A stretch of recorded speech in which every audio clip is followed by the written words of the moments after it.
Thank you, choir. Absolutely beautiful. I said to the early service, I sometimes am tempted to believe I may be right, that a cappella voices are the highest form of Christian praise. It's really beautiful. I'm going to take just a moment to do a brief advertisement. We've been working on this for a long time. You've got this in your bulletin. Tonight at 5 o'clock, I'm going to do a presentation. I'm going to try to do it in 30 minutes with 15 minutes for Q&A. 30 minutes, the title of my presentation is How to Think About God. And I'm going to share with you some tools, primarily in the form of questions, that will help guide you in your faith journey. How can you think about God? Now, some of you might be atheists or closet agnostics. Some of you might be confessing Christians, but you've got lots of doubts.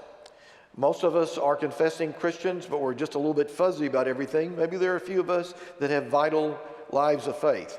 We're going to be addressing all of those groups tonight and saying this is a way in which you can think about God that will help move you further down in your spiritual journey, whichever way you decide to go.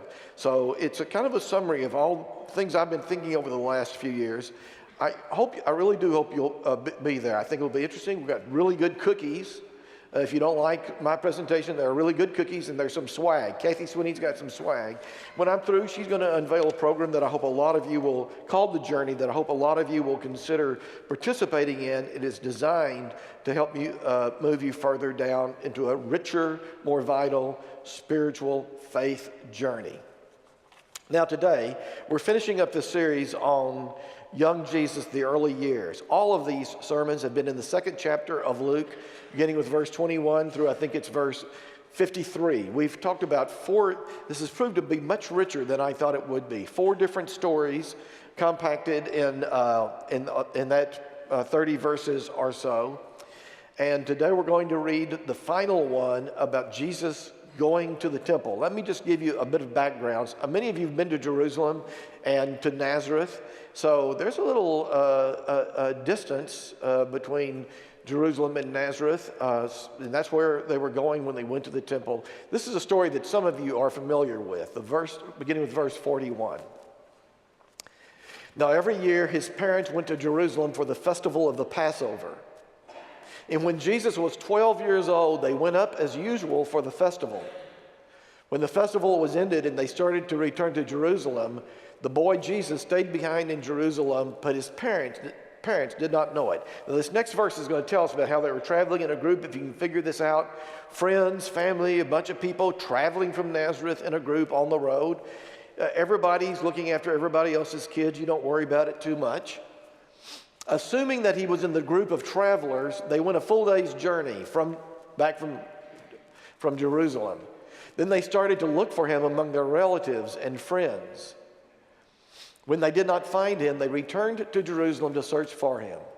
After 3 days, they found him in the temple, sitting among the teachers, listening to them and asking them questions. Here's Jesus listening and asking questions. And all who heard him were amazed at his understanding and at his answers. We'll see how many of you had this experience when your kid ran away from you at the State Fair of Texas. When his parents saw him, they were astonished. And you're relieved and scared both. And his mother said to him, "Child, why have you treated us like this? Look, your father and I have been searching for you in great anxiety." And he said to them, "Why were you searching for me? Did you not know that I would be in my Father's house?" This is the word of the Lord. Thanks be to God. Let me ask you a hypothetical question. What would you do if your life was changed rather dramatically and you were convinced that God had had a hand in it? It seems to me that really is the theme of the second chapter of Luke, beginning with verse 21. The backstory is a story that you know quite well. These 2 young people, maybe Joseph was in his 20s or early 30s, Mary nothing but a teenager, maybe 14, 15 years old, growing up in this small town of Nazareth. If you grew up in Muleshoe, Texas, you could think maybe like your hometown, a little town in West Texas. And all of a sudden they have what could be called extraordinary, perhaps even ecstatic experiences. God comes to them in the form of angels and alerts them to the fact that they're going to have a baby way before any time they had planned. But the baby would belong to God, that in fact the baby would be the child of God. So that's the backstory. And we see here, beginning in verse 21 that we dealt with 3 weeks ago, the answer that these two young parents have. What do you do when you believe that your life has been radically changed and God had a hand in it? The first thing they did, this is a bit of a review, is that they made a commitment to live a disciplined life guided by the principles and traditions of their faith. Secondly, as a response to that, the first thing that they did, the first place they went with their child, they took him to the temple. They took him to the temple for the rituals and the rites, for the circumcision and the blessing. Last week we talked about how they brought him back home.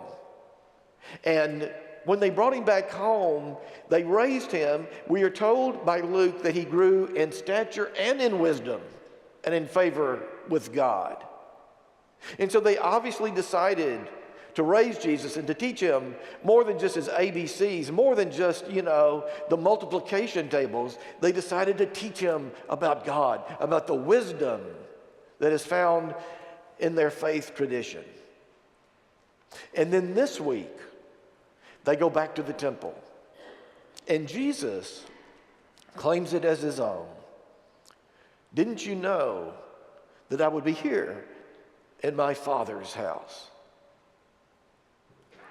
And so you see the progression here. Mary and Joseph, they're convinced that what has happened to them comes from God. And so immediately they take Jesus to the temple.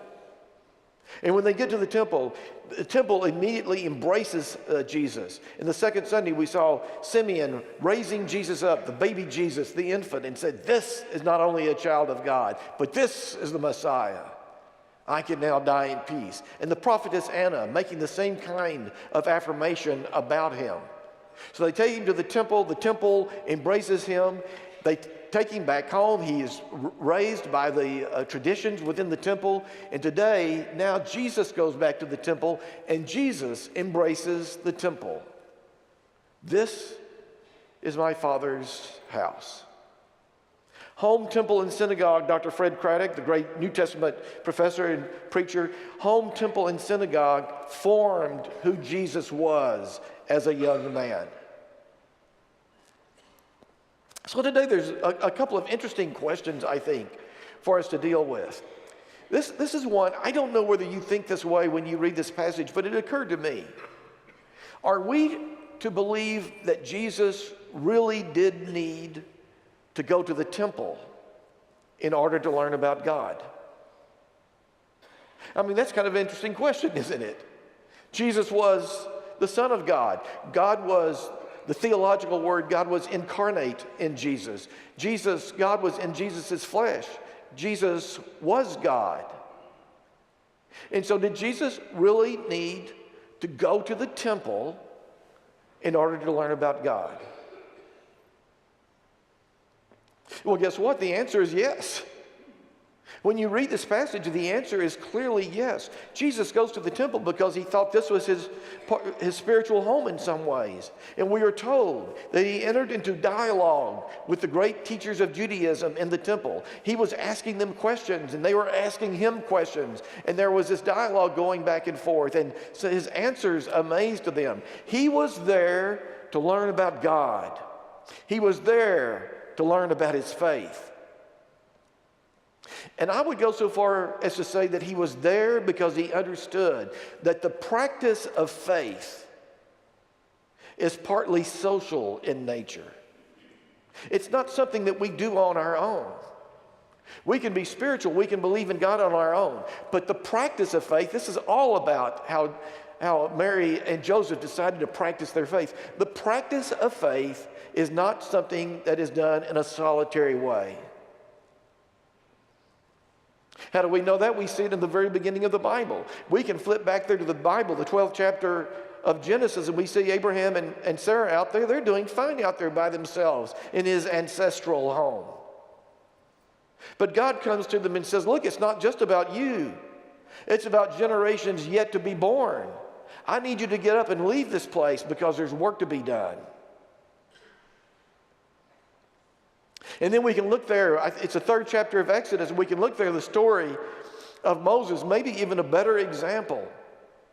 Moses is camped out there on the plains of Midian, and he has a great life. He's taking care of the sheep of his father-in-law Jethro. He believes in God. It's a pastoral life, serene in almost every way.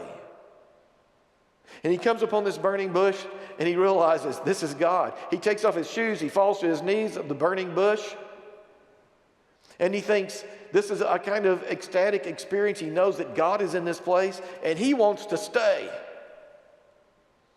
And God says, guess what? That's not the reason I'm here. I'm not here because I need you to stay here. I'm here because I need you to go and return to the Jewish community from which you came. Because you cannot practice your faith alone. That, whether you like it or not, that really is the story of faith as we see it in the Bible, both Old and New Testaments. Did Jesus really need to go to the temple? Yes, he did. Because we practice our faith with others, loving God, loving others. A number of years ago, we had a dessert party in our home. I'll never forget. We used to do this. We would have dessert parties. When we were smaller, we would have dessert parties for all of our new members in our home. I think we'd do it once every other month or something. In this particular party, we had a pretty good group there, maybe 24, 25, 26 people. And we were sitting in our living room. People were sitting around on chairs and the couches and so forth. And we always did it the same way. We would have some dessert, people would mill around, then they would take a seat, and we would start on one side or the other, and I would ask people to go around, introduce yourselves, tell us where you came from. Those kind of questions are always interesting to me. And then I would always ask people to say, now, what brought you to Christ Church? And on this particular evening, we got about halfway around the group, and we came to this young woman in her 30s, a single mother, very sophisticated, very bright, very articulate. And she told us about where she grew up and about she had a really interesting job. And then we were about to go to the next person. She turned to the next person. I said, well, wait a minute. Tell us, what brought you to Christ Church? And she said, my 6-year-old daughter came to me a few weeks ago. And she said, Mama, how will I ever learn about God if you don't take me to church? There was a moment of powerful silence in my living room, just as there is now. How will I ever learn about God if you don't take me to church? My friend Lisa Miller, author of The Spiritual Child, she's a teacher at Columbia's Teachers College in New York City. Her best-selling book, The Spiritual Child, she won't be surprised by that question. She says that children are naturally, she says it's in their genes, naturally, spiritually curious. Whether they're Jewish, whether they're Muslim, Christian, it doesn't make any difference. That children always want to know about God. And she says we are missing extraordinary opportunities with our children if we're not providing an opportunity for them to be spiritually nurtured and nourished, a place where they can answer, where they can ask questions and perhaps dialogue. And her research is extremely compelling. We had her here a few years ago.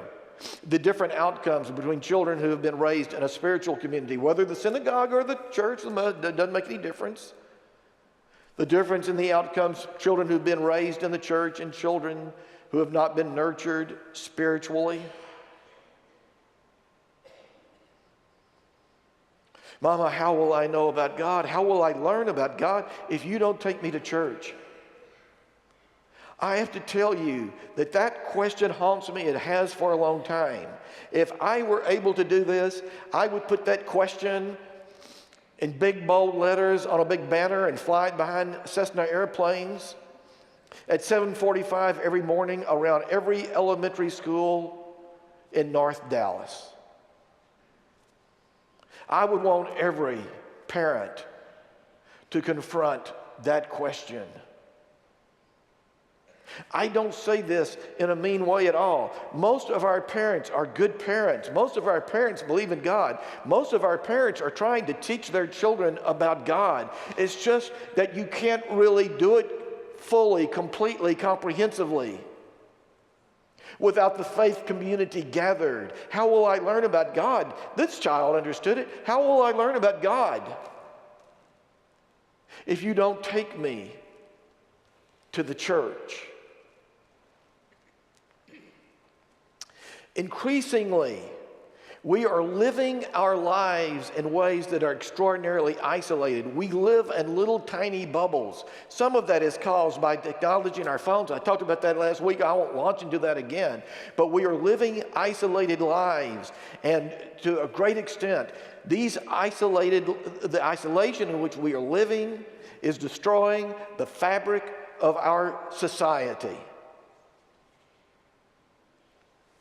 I want to share some research with you. Some of you may be familiar with this, but to a great extent, this is research that every sociologist in America knows about, but to a great extent, it has not really filtered down to the average person. A lot of you will be familiar with this book. In 2001, a PhD sociologist at Harvard wrote a book called Bowling Alone. It was some research that he had been working on. Really, nobody knew about it then. Since then, over the last 18 years, tons of work has been done about this. Nobody debates this research. I went to Amazon I couldn't find my book. I went to Amazon to refresh my memory on when the book came out, 2001. And I started reading the summary of the book from Amazon. I thought, I can't say it any better, so I don't read to you very often. I'm just going to read this to you. It's short, but it's powerful. His metaphor was based upon the fact that fewer people bowl in bowling leagues in America today. He argued that civil society was breaking down as Americans became more disconnected. Listen to these words, civil society. See if this is familiar to you. See if this makes sense to you in terms of what's going on in America today. Civil society is breaking down as Americans become more disconnected from their families, their neighbors, communities, and the republic itself. The organizations that give life to democracy are fraying. Bowling became his driving metaphor. This is the research. Years ago, he wrote, thousands of people belong to bowling leagues. Today, just as many people bowl, but they're more likely to bowl alone in their little bubble. Television, two-career families, suburban sprawl, generational changes in values, and now we know technology and social media. These and other changes in American society have meant that fewer and fewer of us find that the League of Women Voters or the United Way or the Shriners or the monthly bridge club or even a Sunday picnic with friends, or I will say even church or Sunday school, fits into the way we have come to live. Our growing social capital deficit threatens educational performance, safe neighborhoods, equitable tax collection, democratic responsiveness, everyday honesty, and even our health and happiness. There's no secret about this. I can give you a list of books that have come after that confirms this research. We are coming apart in America because we are no longer woven together by the fabrics of the institutions that once held us together, including the church. We live in our bubbles. A few years ago, my wife said to me, Don, let's take a walk. She liked to walk around the neighborhood. I didn't much do it. I have other ways of working out. So I said, I'll take a walk with you. So we start walking around the neighborhood. This couple passes us on the sidewalk, and they spoke to us. And Bobby said, Bobby spoke to them. She obviously knew them, and we kept walking along. I said, Bobby, who was that? She said, Don, those are our neighbors. They're our neighbors. I mean, I was exhibit number one. I didn't know our neighbors.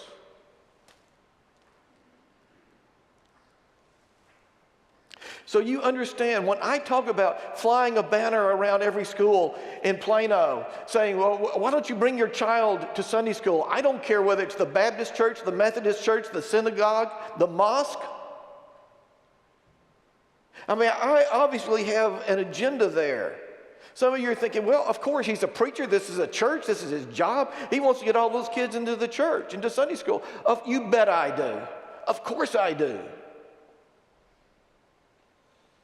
But it is more than that.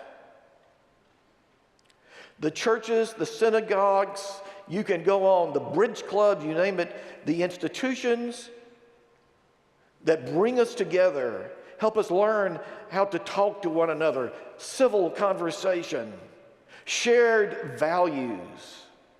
The loss of trust in our institutions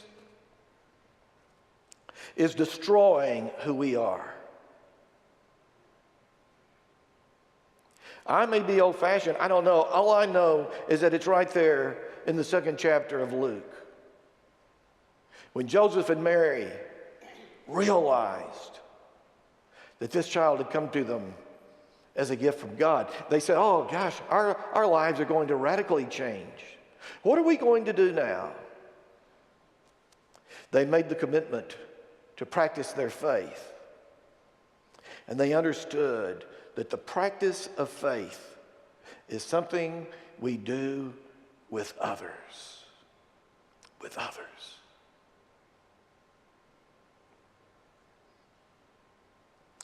This is an important moment in the life of America. I happen to believe that the bubbles in which we are living, the loss of institutional life, I happen to believe that this is a blip on the radar screen.